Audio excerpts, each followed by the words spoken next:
एक और एग्जांपल हम लोग लिखते हैं।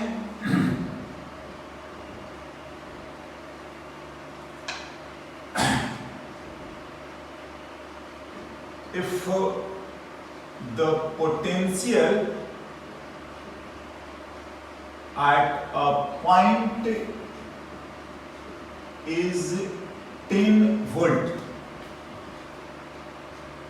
हाँ या V भी लिख दिया जाता है, कोई ज्यादा दिक्कत नहीं है, 10 volt.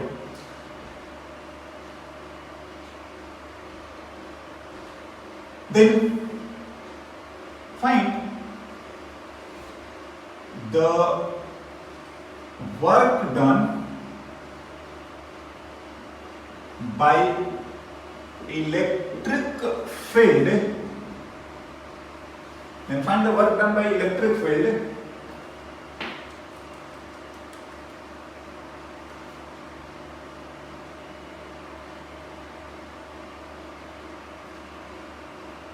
if a 3 microcoulomb charge is released from that point and reaching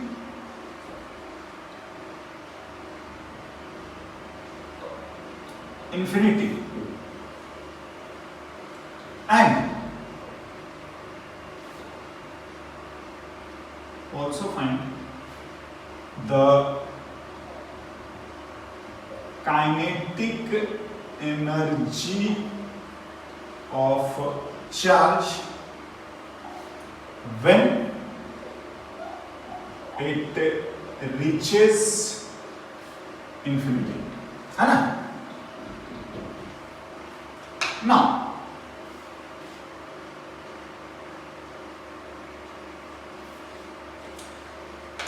देखिए, पहले तो जो भी है मेरे को ये सॉल्यूशन चलिए लिखते हैं। तो पहला ना ये चार्ज फिर नहीं बताया है, ये पॉइंट P पोटेंशियल 10 वोल्ट बता दिया है, 10 वोल्ट, हाँ क्या है नहीं है ना। अब ये जो चार्ज है, एक चार्ज को हमने यहाँ से रिलीज करा है और ऑफ कोर्स इस पे इलेक्ट्रिक फोर्स जो लगेगा वो इधर लगेगा और ये इंफिनिटी पे जाता है। तो ना पहले तो work done by electric field लिखना है, तो Q V initial minus V final, समझ रहे हैं? और बिल्कुल लिख दीजिए आपका जो चार्ज है वो 3 माइक्रोकूलम है और इनिशियल यही है, हाँ जी, और ये हमारा V इंफिनिटी V फाइनल है। आई होप कि कोई कंफ्यूजन नहीं होना चाहिए। 10 volt minus of course infinity को हम लोग क्या लिख रहे हैं, ये आप चाहें तो एक बार आप लिख लो, Vp माइनस V इंफिनिटी, यही हमारा इनिशियल है, ये फाइनल है। तो 3 into 10 minus 0 दैट इज की 30, ये माइक्रोकूलम है तो ये माइक्रोजूल ही होगा, राइट, है ना? ना यहाँ पर भी सॉरी ये माइक्रोकूलम है तो ये माइक्रोजूल ही होगा, है ना? उसको भी सही कर दीजिएगा, राइट? ये चीज हो गई ना। दूसरा जो पार्ट पूछा है कि kinetic energy of charge when reaches at infinity, इसका काइनेटिक एनर्जी हम लोग कैसे लिखेंगे? अब बताइए क्या करा जाए।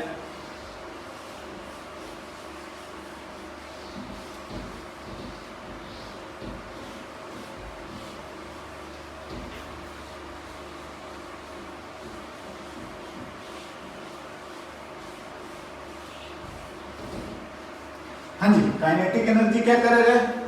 देखिए, अगर आपको ध्यान आ रहा है क्या, वर्क और एनर्जी का रिलेशन बहुत आसानी से, सेकंड वाला जो पार्ट है, वर्क ऑल इक्वल्स टू के फाइनल माइनस के इनिशियल, हाँ जी, और वर्क ऑल में ध्यान दीजिए, वर्क डन एक्सटर्नल अदर ये सब तो है ही नहीं, के फाइनल और इनिशियल ऑफ कोर्स रिलीज का मतलब 0, ये भी नहीं है, अदर भी नहीं है, ये वर्क डन इलेक्ट्रिक फील्ड जो है वो 30 माइक्रो जूल, यही आपका के फाइनल है, समझ रहे हैं?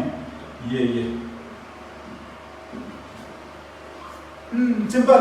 देखिए अब ये चीज है कि जो हमारा पुराना चीज है, ये जो भी हम लोग आप देख ही रहे हैं टाइम टू टाइम उसका भी यूज पड़ता ही है, लिखा जा सकता है ना? ना ऑफ कोर्स कुछ और प्रैक्टिस वाली बात है, राइट? और हम लोग करते हैं एक एक करके, है ना? देखिए अभी जो हमने लिखा है ना वो डिस्क्रीट चार्ज सिस्टम के लिए लिख रहे हैं ना। अगर हमारे पास एक्सटेंडेड आ जाए, या चलिए एक और मैं लिख के बताता हूं फिर हम लोग आगे देखेंगे। क्या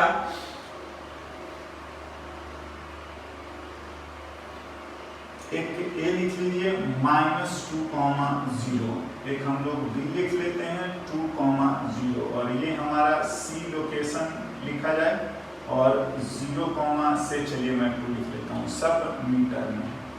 हाँ जी, यहाँ पर 2 माइक्रोकूलम है, यहाँ पर भी 2 माइक्रोकूलम है।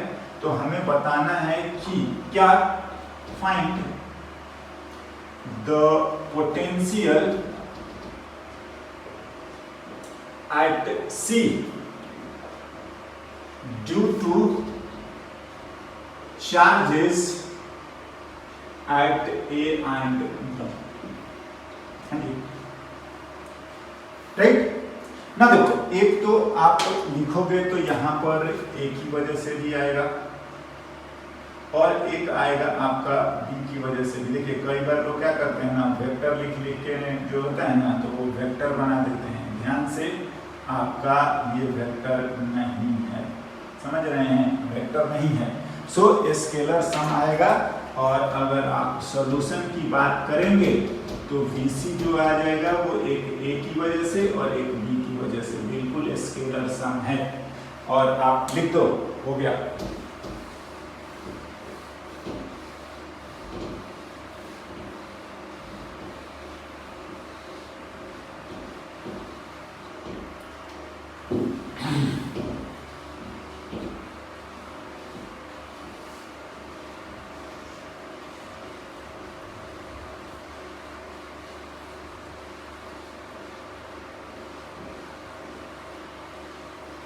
Right?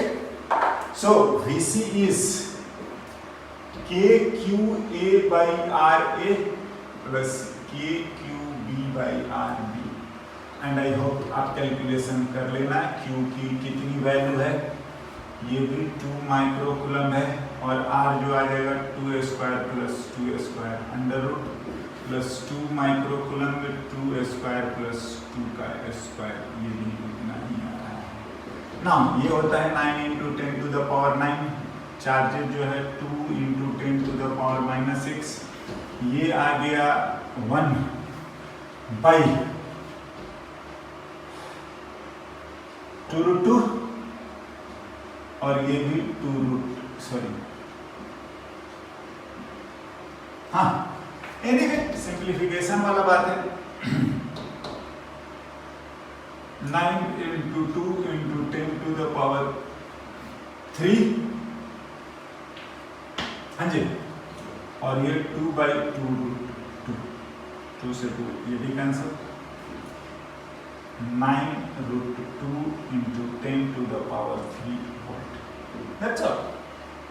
देखिए मेरा पर्पस ये था, ज्यादातर हम लोग वेक्टर कर डायरेक्शन लिखने लगते हैं और cos थीटा sin थीटा यहाँ हो जाएगा गड़बड़, समझे? तो ऐसा कुछ नहीं करना, सिंपल डिस्टेंस होता है, स्केलर सम होता है and that's all, right? Now ठीक है, ये जो भी हमने सिस्टम लिखे या दो चार जो लिखा है ये that is related to discrete charge system, है ना, जिसको हम पॉइंट चार्ज बोलते हैं, अलग अलग है ना। नाउ अगर कंटिन्यूअस आ जाए, ठीक है, एक्सटेंडेड ऑब्जेक्ट पर चार्ज हो, लाइन पर हो, सर्कल पर हो, डिस्क पर हो, स्फीयर है, नहीं है, तो ये सारी तमाम जो भी हमारा एक स्टैंडर्ड ज्योमेट्री है और चार्जेस का डिस्ट्रीब्यूशन है, इनको भी हम 1 by 1 देखते हैं ना।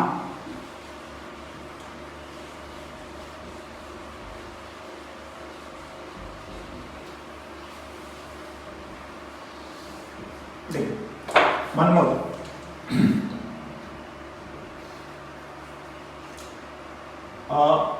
यूनिफॉर्म लाइन चार्ज ऑफ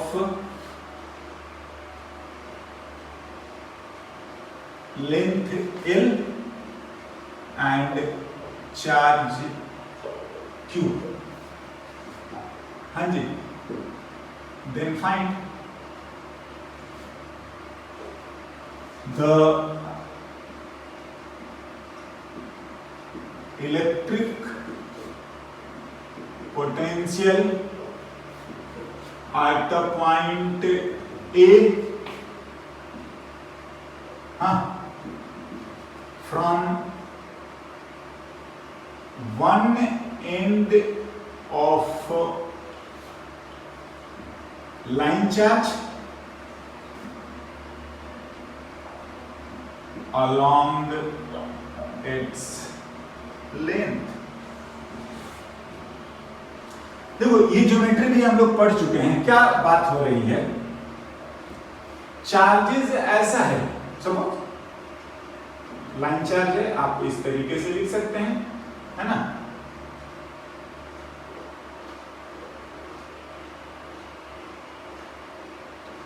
ठीक है, ये चार्ज क्यू है, लेंथ है, और यहां से अपने को ये डिस्टेंस पर बताना है, बिल्कुल ना। आप जानते हैं ये एक्सटेंडेड है, हम लोग ये सब डायरेक्ट कोई फॉर्मूला नहीं है, मैं समझा चुका हूं, ये बीचों बीच नहीं माना जा सकता है ना। लास्ट ही आर्टिकल इलेक्ट्रिक फील्ड में, एंड आगे क्या करा जाएगा देखते हैं ना। देखिए, due to the point charge अगर अपन बात करें कि इलेक्ट्रिक पोटेंशियल कितना लिखते हैं, तो हमें पता है कि V जो लिखते हैं वो KQ/R लिखते हैं, किसके लिए, फॉर अ पॉइंट चार्ज। अब बात ये है कि ये सारा चार्ज तो ऐसा है नहीं, तो क्या करा जाए, ऑफ कोर्स हम लोग एलिमेंट लेंगे। कैसा, आप चले जाइए यहां से x डिस्टेंस पर जाके अगर मैं dx का एक एलिमेंट लूं, तो जो भी इसका चार्ज dq होगा, इसकी वजह से यहां हम dv लिख सकते हैं, हाँ जी। तो due to charge dq,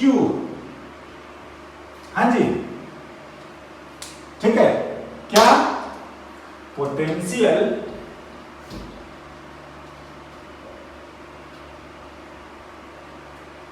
eight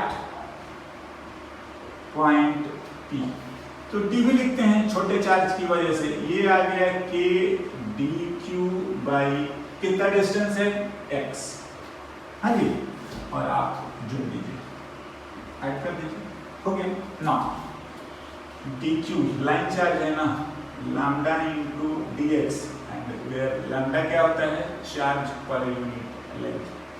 of course lambda constant है, तो कोई दिक्कत वाली बात नहीं है, एंड यहां से हमारे पास v आ गया, ठीक है ना। तो dv को कर लीजिए v, और ये आ गया lambda dx by x, constant है, चाहे तो आप बाहर निकाल लीजिए। कहां से कहां तक आ रहा है, x की मिनिमम वैल्यू a से लेकर a प्लस l तक, है ना। ये लेंथ l है, तो ये a से लेकर और a प्लस l तक, राइट। चाहे तो आप सॉल्व कर लीजिए, k लैम्डा की वैल्यू q बाई l और ln x a से a प्लस, हाँ हो गया। Potential at point P due to line charge, है ना, सारे ये पोटेंशियल ऐड कर दीजिए, P हो गया, यही हमारा Vp है, और ये आ गया KQ/L ln A plus L minus ln A, and this value is KQ/L ln A plus L/A. क्या? This is the potential at point P due to this line charge, है ना। Now, इस तरह से कुछ और भी हम ऑफ कोर्स अब एक्सटेंडेड ऑब्जेक्ट या एक्सटेंडेड के लिए जा रहे हैं, तो हम छोटे छोटे को लिख के और आप सारा पोटेंशियल को हम लोग जोड़ देंगे, राइट। ना कई जगहों पर मैंने बोला है एक तो पॉइंट चार्ज वाला काम करेगा, या फिर कई जगहों पर हम इसको पता है इलेक्ट्रिक फील्ड वाला भी फॉर्मूला लिख के, मैं ये बोल रहा हूँ ना कि अगर आप चाहेंगे ना तो आप ये वाला भी लिख सकते हैं, इलेक्ट्रिक फील्ड हमने लिखा था, ठीक है, लेकिन ऑफ कोर्स इलेक्ट्रिक फील्ड भी हमारे लिए एक टेढ़ा काम है, समझ रहे हैं, तो इससे भी आंसर आएगा। मैं कुछ इससे भी रिलेटेड एग्जांपल्स हम लोग करेंगे, बट मैं ये बोल रहा हूँ जहाँ पर पॉइंट चार्जेस हैं आप ये वाला KQ/X लगा दीजिए, जहाँ पर इलेक्ट्रिक फील्ड नोन है ना, ठीक है, तो वहां पर ये फॉर्मूला यूज करिए, कोई दिक्कत वाला बात नहीं है और सही रहेगा।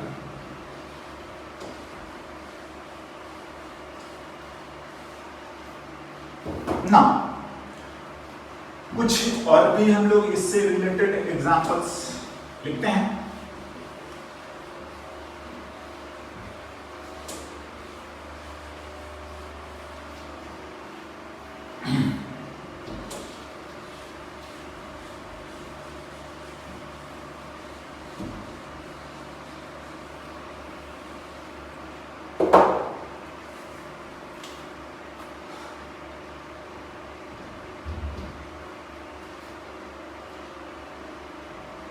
Find the electric potential at the center and axis of a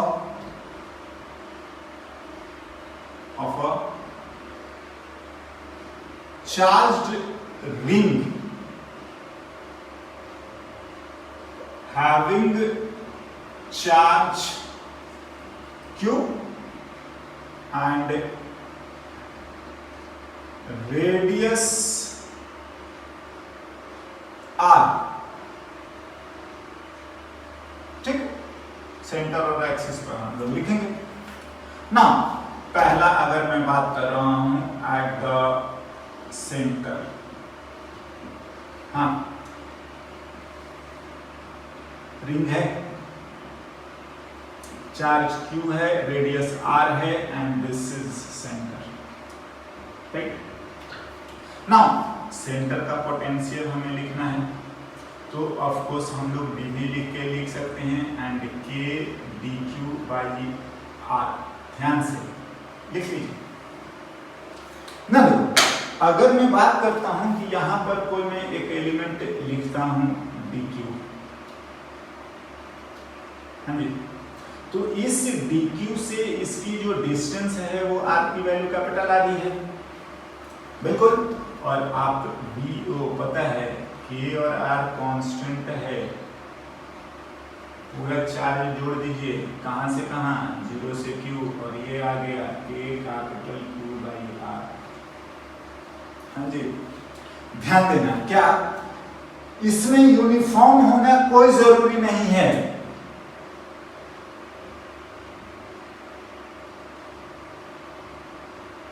is not compulsory, या हम लोग लिख सकते हैं रिक्वायर्ड।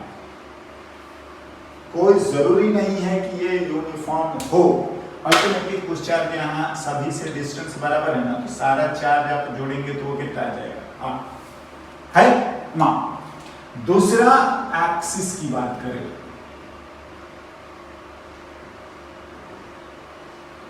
ये रिंग है, चार्ज Q है एंड रेडियस R है, पॉइंट P से हम ये डिस्टेंस को x हम लोग मान लेते हैं, है ना। अगर यहां पर भी हम लोग कोई भी एलिमेंट होता है ना कि dq हम लोग लेते हैं, तो dq से ये जो डिस्टेंस है r,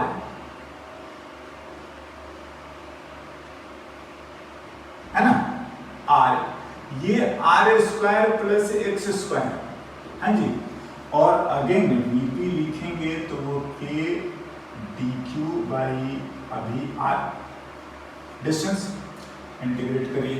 ध्यान दीजिए ये अगेन कांस्टेंट है, हाँ, क्योंकि जितना डिस्टेंस यहां से यहां से यहां से यहां से हर चार्ज का ये ऐसा नहीं है, ये रिंग है तो यहां पर हमें लिखना है, तो यहां से इसका डिस्टेंस इसका डिस्टेंस इसका डिस्टेंस सभी का डिस्टेंस क्या आएगा, सेम।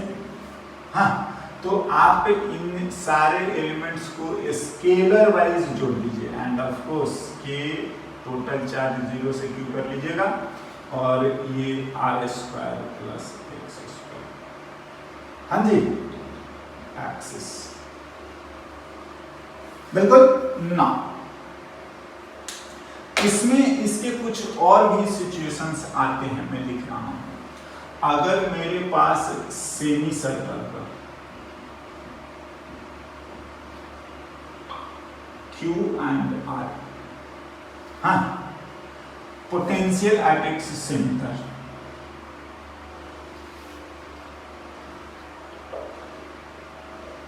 देखो अभी भी वी ओ लिखोगे ना तो वो के डी क्यू बाई आर ही आएगा और के आर कांस्टेंट डी क्यू आप लिखेंगे और ये आ जाएगा के कैपिटल क्यू बाई कितना आर, नहीं है टोटल 0 से कितना क्यू, है ना। बिल्कुल इवन हम लोग क्वार्टर रिंग भी लिखेंगे ना, हाँ, कि अगर हम लोग लिखते हैं कि क्वार्टर रिंग है और Q एंड R है तो O का पोटेंशियल आई होप कि कोई दिक्कत होनी नहीं चाहिए और ये भी आपका K जो भी चार्ज अपॉन, बिल्कुल ना। इतना ही नहीं,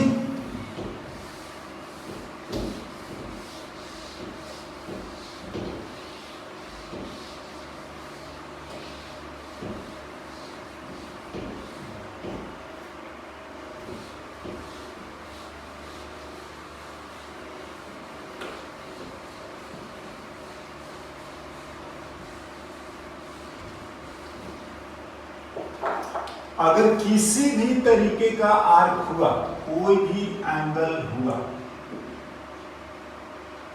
नहीं है कितना भी एंगल है थीटा,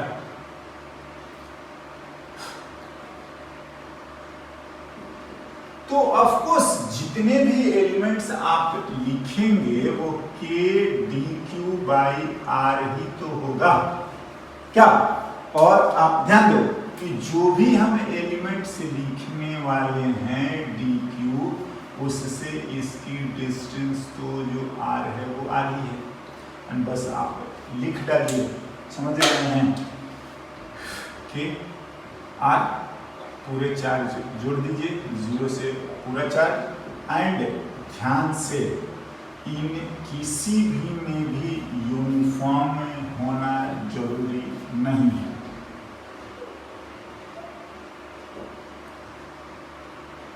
नॉट रिक्वायर्ड, राइट। तो ये हमारे कुछ एग्जांपल्स हैं जो कि सर्कुलर से है, फिर और भी हम लोग अदर ज्योमेट्री और सिचुएशन का लिखते हैं।